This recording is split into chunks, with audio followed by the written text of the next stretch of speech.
देश दुनिया की अहम खबरों के बाद आज सबसे पहले बात दिल्ली में दम घोटू हो चुकी हवा की। पॉल्यूशन का सॉल्यूशन ढूंढने के लिए देश की सबसे बड़ी पंचायत में हमारे सियासतदानों ने क्या खूब माथापच्ची की।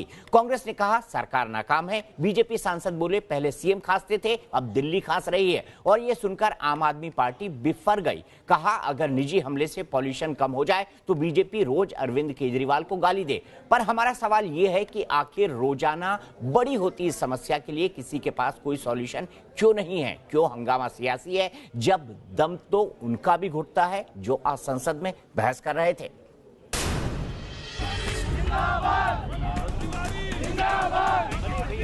साइकिल पर सांसद, साइकिल पर मंत्री। साइकिल वाले तो आज हवा से बातें कर रहे होंगे। सांसों पर संकट मंडराया तो हवा में उड़ने वाले साइकिल पर आ गए और गरीबों की साइकिल सियासी हो गई। ये दिल्ली की दमघोटू हवा पर 2 दिन की सियासत है और सवाल ये कि सियासत अगर दिल्ली की हवा साफ कर पाती तो क्या बात थी, पर नेता तो नेता ठहरे, सियासत न की तो बात कैसे बनती। जनाब दिल्ली के सांसद हैं, केंद्र में इनकी पार्टी की सरकार, पर इनके पास पॉल्यूशन पर सॉल्यूशन नहीं है। सवाल है, आज हेल्थ इमरजेंसी है, मैं इसको अंडरलाइन कर रहा हूँ। अब है कोई जो पूछ ले कि सवाल सरकार करेगी तो जवाब कौन देगा? बीजेपी के राज्यसभा सांसद मनसुख मांडविया साइकिल से संसद पहुंचकर पर्यावरण संरक्षण का संदेश दे रहे हैं, लेकिन किसी को ये शायद ही बताएं कि केंद्रीय मंत्री का यह संदेश इतनी देर से क्यों आया। क्योंकि पोल्यूशन का सॉल्यूशन मुझे उसमें दिखाई दे रहा है। आपको बहुत दूर नहीं जाना है, आपके निवास से आपका काम का स्थान या तो आपकी ऑफिस का स्थान दूर नहीं हो तो आप साइकिल लेके अवश्य जाना चाहिए। केंद्रीय पर्यावरण मंत्री प्रकाश जावड़ेकर तो एक कदम और आगे बढ़ गए। जावड़ेकर साहब इलेक्ट्रिक कार से संसद आ गए, लेकिन वो भी तब जब दिल्ली वाले जहरीली सांस लेने को मजबूर हैं। और मंत्री जी जिस इलेक्ट्रिक कार से संसद आए हैं उसे बढ़ावा देने के लिए इनकी सरकार के पास सिर्फ दावे ही दिखते हैं जो हकीकत की जमी पर बेदम हैं। लेकिन आप ठहरिए, ये मत समझिए कि ये चिंता सिर्फ सरकार में बैठे लोगों को है। यहाँ मास्क वाले भी हैं। दिल्ली और देश में सालों तक शासन करने वाली कांग्रेस के युवा सांसद गौरव गोगोई और टीएमसी सांसद काकोली घोष को भी गुस्सा कम नहीं, इसलिए मास्क पहनकर कह रहे हैं कि दिल्ली में दम घुटता है। सांस सभी लेते हैं, नेता भी लेता है, आम जनता भी लेते हैं सांस। और ये सांस के लिए हमारी इतना श्योरिटी तो कम से कम हमारे सिटीजन्स को देना चाहिए कि वो क्लीन एयर ले। पॉल्यूशन है, पॉलिटिक्स है और सॉल्यूशन नहीं। विपक्ष वाले भी सवाल पूछ रहे हैं, सरकार वाले भी, तो कोई और भला क्या पूछे। सो जनता खामोश है और नेता बोल रहे हैं। सारे के सारे कलाकारों की ओर से एक बेनती है कि उनके सब राग दरबारी खतरे में है। सबके गले प्रदूषित हवा से और गंदे पानी से खराब हो रहे हैं। सुर नहीं लग रहा सर, सुर रूठ गए हैं सर। तो आपको दिल्ली के इस पॉल्यूशन का कोई सॉल्यूशन मिला? हमें तो नहीं मिला। हाँ, सियासत मिली जो खुद को पाक साफ और दूसरे को दागदार बता रही है। कांग्रेस, बीजेपी और आम आदमी पार्टी तीनों एक दूसरे पर टूट पड़े हैं, एक दूसरे से सवाल कर रहे हैं और एक दूसरे पर वार कर रहे हैं। तो आप वार भी देखिए और वार की धार भी देखिए। हमारा यह मानना है कि जो वायु प्रदूषण से को रोकने के लिए 1981 में एयर एक्ट बनाया गया था, उस एयर एक्ट को और मजबूत करने की जरूरत है, उसको और सुदृढ़ बनाने की जरूरत है जिससे इसके ऊपर रोक लग सके। इसके साथ साथ जनवरी 2018 में सरकार ने एक नेशनल क्लीन एयर प्रोग्राम की घोषणा की थी। उसका उद्देश्य तो बहुत अच्छा है, पर सरकार ने उसके ऊपर जो आउटले इस बजट में रखा है वो सिर्फ 300 करोड़ रुपया है। जो आपने सबसे बड़ा कारण बताया वो बताया व्हीकल्स, उसके बाद जो कारण बताया वो बताया डस्ट, और जो जितने भी इंडस्ट्रियल एरिया हैं वहां से जो गैसेस निकलती हैं, जो हमारा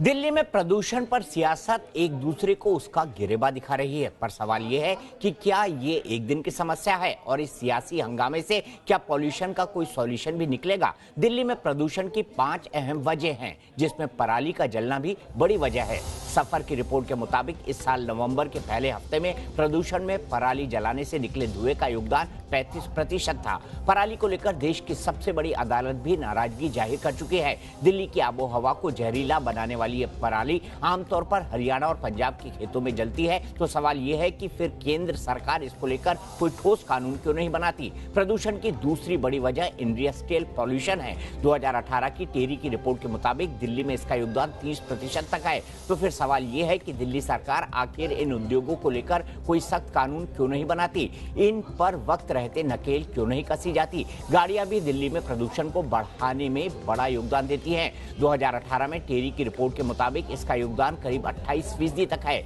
तो क्या इसके लिए दिल्ली सरकार जिम्मेदारी से पल्ला झाड़ सकती है? आखिर दिल्ली में सीएनजी गाड़ियों को बढ़ावा क्यों नहीं दिया गया? ग्रीन टैक्स के नाम पर जमा रकम खर्च क्यों नहीं की गई? और दिल्ली सरकार ने पब्लिक ट्रांसपोर्ट को बढ़ावा देने के लिए कोई कदम क्यों नहीं उठाए? 2018 में आई टेरी की रिपोर्ट के मुताबिक दिल्ली के प्रदूषण में धूल की हिस्सेदारी करीब 8% है। तो आखिर दिल्ली सरकार ने इससे बचने के लिए, धूल साफ करने के लिए गाड़ियां क्यों नहीं बढ़ाई? सड़क किनारे घास और पेड़ पौधे क्यों नहीं लगाए? प्रदूषण बढ़ने पर ही पानी का छिड़काव क्यों होता है? कंस्ट्रक्शन साइट पर एनजीटी के आदेश का पालन क्यों नहीं होता? 2015 में दिल्ली हाई कोर्ट ने धूल कण को भी प्रदूषण के लिए सबसे बड़ा जिम्मेदार माना था और दिल्ली सरकार को फटकार लगाई। 2019 तक केजरीवाल सरकार ने इसके लिए पुख्ता कदम क्यों नहीं उठाए? प्रदूषण के लिए आम आदमी की जिम्मेदारी भी कम नहीं। रिहायशी इलाकों का प्रदूषण में योगदान करीब 10% है। लेकिन सवाल यह है कि फिर दिल्ली सरकार आम आदमी को प्रदूषण के खिलाफ जागरूक क्यों नहीं करती? आखिर क्यों नहीं स्वच्छ भारत अभियान की तरह कोई मुहिम चलाती है? कल राज्यसभा में प्रधानमंत्री नरेंद्र मोदी ने एनसीपी की संसदीय राजनीति की तारीफ की थी। तब से लेकर आज तक अटकलों का दौर तेज है और धड़कनें तेज हैं शिवसेना की, क्योंकि शिवसेना के दिग्गज समझ नहीं पा रहे कि पवार का अगला कदम क्या होगा। महाराष्ट्र की राजनीति भले ही दिल्ली पहुंच गई हो, मगर अभी भी बात किसी नतीजे तक नहीं पहुंची। कल तक कांग्रेस अपने पत्ते नहीं खोल पा रही थी, तो आज शरद पवार ने सस्पेंस और बढ़ा दिया। बताया जा रहा है कि उद्धव 22 नवंबर को पार्टी विधायकों के साथ बैठक करेंगे। सरकार बनाने वाले को पूछे ना, मुझे क्या? आप नहीं बना रहे हैं क्या? संसद की दहलीज पर रास्ता निकालकर मराठा छत्रप शरद पवार तो आगे बढ़ गए, पर महाराष्ट्र की कुर्सी पर शिवसेना की घड़ी वहीं आकर फिर अटक गई, जहां से बात बढ़ी थी। मतलब कांग्रेस और एनसीपी अभी भी खुलकर पत्ते नहीं खोल रही। इस पर शिवसेना के सांसद संजय राउत कहने लगे हैं कि नई दोस्ती के पहले खत में वक्त तो लगता है। टाइम तो लगता ही है किसी भी सरकार बनाने में, नॉर्मल कोर्स में भी लगा है, ऐसा नहीं कि नॉर्मल कोर्स में नहीं लगता है। और जब राष्ट्रपति शासन की बात आती है तो बहुत से प्रक्रिया से गुजरना पड़ता है। बताया जा रहा है कि कांग्रेस, एनसीपी और शिवसेना के बीच न्यूनतम साझा कार्यक्रम को लेकर करीब सहमति बन गई है। ये भी तय हुआ था कि जनहित मुद्दों पर समर्थन होगा, हार्डकोर हिंदुत्व एजेंडा कार्यक्रम का हिस्सा नहीं होगा। इस बीच शिवसेना वीर सावरकर को भारत रत्न देने के मुद्दे पर अपने स्टैंड पर फिर वापस लौट आई है। शिवसेना ने वीर सावरकर को भारत रत्न देने की मांग की है। बयान की टाइमिंग पर गौर करें तो एनसीपी और कांग्रेस को परेशान करने वाला ये जरूर लगता है, क्योंकि वीर सावरकर पर कांग्रेस और एनसीपी की राय सब जानते हैं। यही वजह है कि कांग्रेस अंदर खाने पूरे समीकरण साथ कर ही महाराष्ट्र में शिवसेना की तरफ हाथ बढ़ाएगी। बात कर रहा है, लोगों से मिल रहा है, हमारे एमएलए से भी बात हो रही है और मेरे ख्याल से इसमें हल निकलेगा। लेकिन जो भी बात है वो एनसीपी और कांग्रेस ने मिलकर करनी है, वो भी प्रयास चले। महाराष्ट्र की राजनीति तिकड़ी के इर्द गिर्द घूम रही है। वहीं बीजेपी भी सियासी नजाकत भांपकर अपनी दावेदारी पेश करने लगी है। महाराष्ट्र में सरकार बनाने को लेकर तस्वीर जल्द साफ होती नहीं दिख रही है। दावे तो सभी राजनीतिक पार्टियां कर रहे हैं, लेकिन सबकी निगाहें शरद पवार पर टिकी है। सबको पता है कि सरकार उसी की बनेगी जिसके साथ पवार खड़े होंगे। वीडियो जर्नलिस्ट अतुल राज के साथ Ravikant, news nation, Delhi. BJP Owaisi के घमासान में ममता बनर्जी की एंट्री क्या हुई, बात बंगाल और मुस्लिम कट्टरता तक पहुंच गई। दिन भर शब्दों के तीर चलते रहे। ममता बनर्जी का आरोप है कि बीजेपी के इशारे पर ओवैसी बंगाल के मुस्लिमों को उकसा रहे हैं। तो जवाब में ओवैसी कह रहे हैं कि अब बंगाल में चुनावी ताल ठोकेंगे और ममता बनर्जी को सबक सिखाएंगे। तो क्या ये माना जाए कि बंगाल की राजनीति पर ओवैसी की नजर है? पश्चिम बंगाल में 2021 में विधानसभा चुनाव होना है, लेकिन राजनीतिक दलों की तरफ से तैयारियां अभी से की जा रही हैं। लोकसभा चुनाव में जिस तरह बीजेपी ने बड़ी जीत हासिल की, उसके बाद टीएमसी और भी चौकन्ना हो गई है। বিজেপির কাছে টাকা নেই, একটা দল আছে হায়দ্রাবাদে, তাদের বাড়ি এখানে বাড়ি নয়। তারা এখানে এসে মিটিং করে বলছে আমি তোমাদের প্রোটেকশন দেব, এই ভুলটা করতে যাবেন না সংখ্যালঘু ভাই বোনেরা। যেমন হিন্দু ভাই বোনেরা উগ্র রাজনৈতিকবাদের কাছে, উগ্র হিন্দুবাদের কাছে মাথা সমর্পণ করবেন না। पश्चिम बंगाल की मुख्यमंत्री ममता बनर्जी ने हैदराबाद के सांसद असदुद्दीन ओवैसी का नाम तो नहीं लिया, पर उन्होंने मुस्लिम कट्टरता जैसे शब्दों के तीर चलाए तो सही निशाने पर लग गया। बंगाल के कूच बिहार के कार्यक्रम में ममता बनर्जी ने मुस्लिमों को नसीहत भी दी और सियासत भी साधती नजर आई। बंगाल से ममता का पैगाम आया तो सियासत कहां खामोश रहने वाली थी। ओवैसी भी मैदान में आए और बोले कि ममता दीदी तो बंगाल के सभी मुसलमानों को कट्टर कह रही हैं। नहीं, अफसोस की बात है कि इतनी बड़ी तादाद में बंगाल के मुसलमानों ने उनको वोट दिया। आप उन सबको एक्सट्रीम कह रही हैं। हम हिंदुस्तान पे, संविधान पे हम ओथ लिए अल्लाह के नाम पर, हमको एक्सट्रीम कह रहे हैं। 18 सीट पर बीजेपी जीत गई, किसका एक्सट्रीमिज्म था वो? पूरे देश में 300 के ऊपर सीट बीजेपी ला ली, कौन सा एक्सट्रीमिज्म था वो? बंगाल में बंगाल के मुसलमानों का सोशल, एजुकेशनल, इकोनॉमिक जो ह्यूमन डेवलपमेंट इंडिकेटर्स हैं सबसे खराब है। आप क्यों नहीं किए? आपका एक्सट्रीमिज्म है क्या वो? उनको इंसाफ नहीं करना? दक्षिण और महाराष्ट्र के बाद ओवैसी की नजर पूरब यानी पश्चिम बंगाल पर टिक गई है। पश्चिम बंगाल में करीब 30% अल्पसंख्यक मतदाता है। करीब 18 लोकसभा सीटों पर अल्पसंख्यकों की निर्णायक भूमिका है और विधानसभा की 65 सीटों पर मुस्लिम वोटरों का प्रभाव है। 2016 विधानसभा चुनाव में टीएमसी को मुस्लिम बहुल वाली 38 सीटें मिली। 2016 विधानसभा चुनाव में बीजेपी को मुस्लिम बहुल इलाके में 1 सीट ही मिल पाई थी। मतलब सारा खेल मुस्लिम वोट बैंक का है। वार पलटवार तो बहाना है। संघ से जुड़े जानकार और राज्यसभा सांसद राकेश सिन्हा का यही तर्क है। यदि सचमुच में ममता बनर्जी जी ईमानदार हैं और अल्पसंख्यक कट्टरता से लड़ना चाहती हैं, तो मुर्शिदाबाद, मालदा के उन जिहादी ताकतों को पकड़ें और हिंदुओं के साथ जो लगातार उन्होंने भेदभाव किया है उस नीति को बदलें। मुझे लगता है कि यह चुनावी अवसरवाद के अतिरिक्त और कुछ भी नहीं है। आपने नकली दूध, घी, तेल और मावे के बारे में सुना होगा। हर साल देश भर से इस काले धंधे से जुड़े सैकड़ों लोगों को पकड़ा जाता है, लेकिन क्या आपने नकली जीरे के बारे में कभी सुना है? दिल्ली पुलिस की एक टीम ने एक ऐसे ही गिरोह का भंडाफोड़ किया है जो नकली जीरा आपके खाने की थाली तक पहुंचा रहा है।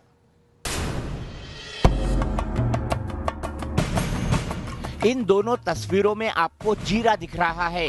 एक में असली है और एक में नकली, लेकिन कौन सा असली है और कौन सा नकली पहचान पाना बेहद मुश्किल है।